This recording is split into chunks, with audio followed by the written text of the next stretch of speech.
राज्याच्या मुख्यमंत्रीपदाबाबत तिढा सुटण्याची शक्यता. देवेंद्र फडणवीस, एकनाथ शिंदे आणि अजित पवार अमित शहांची भेट घेणार. केंद्रीय गृहमंत्री अमित शहा मसुरी दौऱ्यावर. नागरी सेवा अधिकाऱ्यांच्या दीक्षांत समारंभाला संबोधित करणार. त्यामुळे राज्याबाबतची बैठक रात्री उशिरा होण्याची शक्यता. नव्या सरकारचा शपथविधी येत्या शनिवारी किंवा रविवारी होणार. अजित पवारांची माहिती.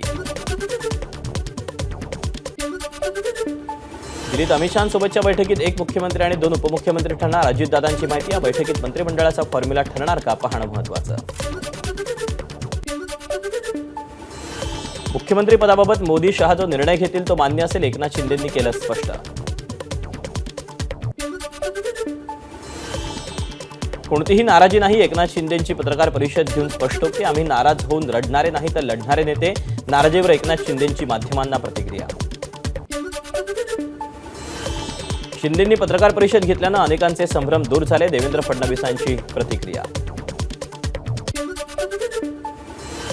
दिल्लीतून दबाव असल्यामुळे शिंदेंनी माघार घेतली असावी. काँग्रेसचे प्रदेशाध्यक्ष नाना पटोलेंचा दावा. वैयक्तिक महत्वाकांक्षेपेक्षा युती धर्माचं पालन करत एकनाथ शिंदेंनी एक प्रबल उदाहरण समोर ठेवलं. याचा प्रचंड अभिमान वाटतो. खासदार श्रीकांत शिंदेंची वडिलांसाठी खास पोस्ट. विरोधक शिंदेंच्या भूमिकेबद्दल टीका करत होते, मात्र शिंदेंनी पत्रकार परिषद घेऊन भूमिका स्पष्ट केल्यानं विरोधी पक्षाच्या तोंडाच्या वाफाच राहिल्या. बावनकुळेंचा विरोधकांवर हल्ला.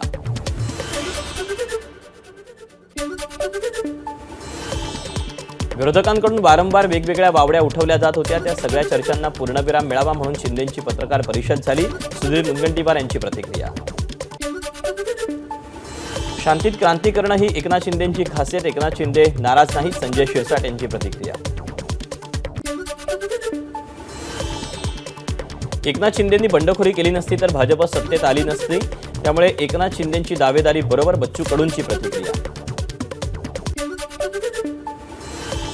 देवेंद्र फडणवीसांनी मुख्यमंत्री व्हावं हे आमचं मत, मात्र भाजप वरिष्ठांनी शिंदेंना मुख्यमंत्री करायचा निर्णय घेतल्यास आमचा पाठिंबा असेल. रामदास आठवलेंची प्रतिक्रिया.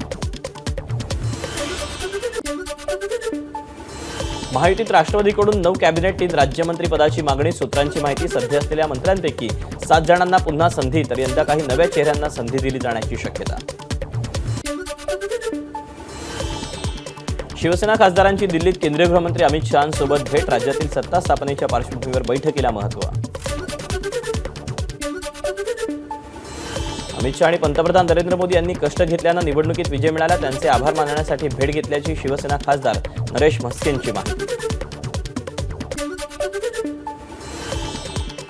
अजित पवारांना पहिल्या 2.5 वर्षासाठी मुख्यमंत्री करा. राजमाता जिजाऊंना दुग्धाभिषेक करून राष्ट्रवादी कार्यकर्त्यांची मागणी.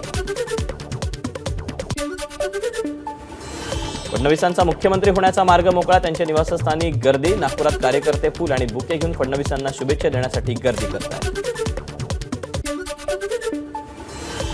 देवेंद्र फडणवीसांच्या सागर निवासस्थानाबाहेर कार्यकर्त्यांकडून बॅनरबाजी. बॅनरवर फडणवीसांचा महाराष्ट्र राज्याचे सदैव मुख्यमंत्री असा उल्लेख. मनसे अध्यक्ष राज ठाकरे आज पुण्यातील मनसे कार्यालयात कार्यकर्त्यांच्या घेणार भेटी. आगामी निवडणुका मवियात न लढता स्वबळावर लढल्या पाहिजेत. मवियासोबत निवडणूक नको. ठाकरे गटाच्या नेत्यांचा स्वबळाचा सूर. निवडणूक कशी लढवायची हा ज्या त्या पक्षाचा निर्णय असतो. प्रत्येकाला आपला विचार मांडण्याचा अधिकार. ठाकरे गटाच्या स्वबळाच्या नाऱ्यावर पटोलेंची प्रतिक्रिया. स्वबळावर लढण्याबाबत ठाकरेंची भूमिका कदाचित स्थानिक स्वराज्य संस्था निवडणुकीबाबत मुंबई महापालिकेबाबत असेल. आमदार रोहित पवार यांची प्रतिक्रिया. ठाकरे गट मुंबई जिंकत नाही हे त्यांनी लक्षात ठेवावं. ठाकरे गटाच्या स्वबळाच्या घोषणेवर मुनगंटीवारांची टीका. मतपत्रिकेवर निवडणुका घेण्यासाठी काँग्रेस राज्यभर सह्यांची मोहीम राबवणार. हे अर्ज सरन्यायाधीश, निवडणूक आयोग, राष्ट्रपती, पंतप्रधानांकडे पाठवणार असल्याची पटोलेंची माहिती. पराभव झाला की तो ईव्हीएमच्या माथी मारायचा. विरोधकांच्या टीकेवर अजित पवारांची प्रतिक्रिया. सुप्रिया सुळे, रोहित पवार निवडून आले तेव्हा पवारांनी ईव्हीएम विरोधात भूमिका का मांडली नाही. सुधीर मुनगंटीवारांचा सवाल. विधानसभेचा निकाल सेट होता. ईव्हीएम शिवाय हा निकाल अशक्य. मनसेच्या अविनाश जाधवांची टीका. नेता निवड आणि इतर नेमणुका मल्लिकार्जुन खरगे करणार अशा प्रकारचा काँग्रेसच्या बैठकीत प्रस्ताव बॅलेट पेपरवर निवडणूक झाली पाहिजे असं सर्वांचं मत. आमदार अमीन पटेल यांची माहिती. मिटकरींच्या एक्सपोर्ट्सवर पार्थ पवार संतापले. मिटकरींनी मीडियाला बाईट देऊ नये, पार्थ पवारांचा मिटकरींना इशारा. क्विक नरेटिव्ह कंपनीच्या डायरेक्टर सुप्रिया सुळे. आमची महायुती मजबूत आहे, सरकार स्थापनेची काळजी करू नका, जनतेनं तुम्हाला का नाकारले यावर चिंतन करा. रुपाली चाकणकरांचा टोला.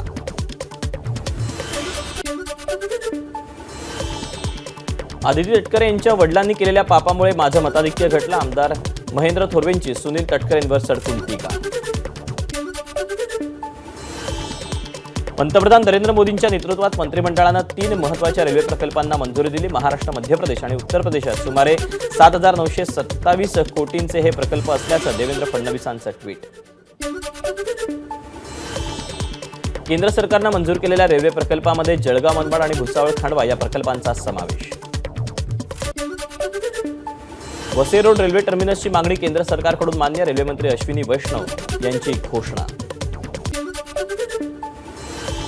मध्य रेल्वेच्या दादर स्थानकातील फलाटांचं क्रमांक आजपासून बदलणार. फलाट क्रमांक 10 ऐवजी 9A आणि फलाट क्रमांक 10A ऐवजी 10 असा बदल होणार.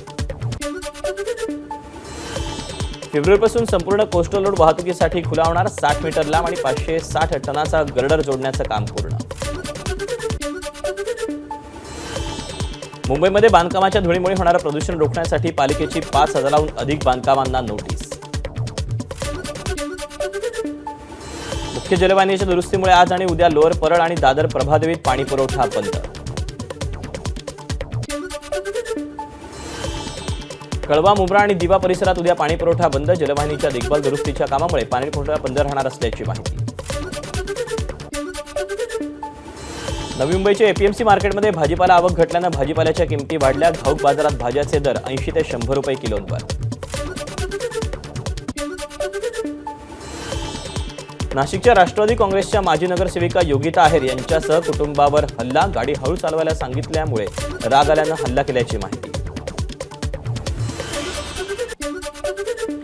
समीर वानखेडे यांच्या अटकपूर्व जामिनासाठीच्या याचिकेवर आज हायकोर्टात सुनावणी. एनसीबीचे विभागीय संचालक असताना गैरकारभार केल्याचा वानखेडेंवर आरोप.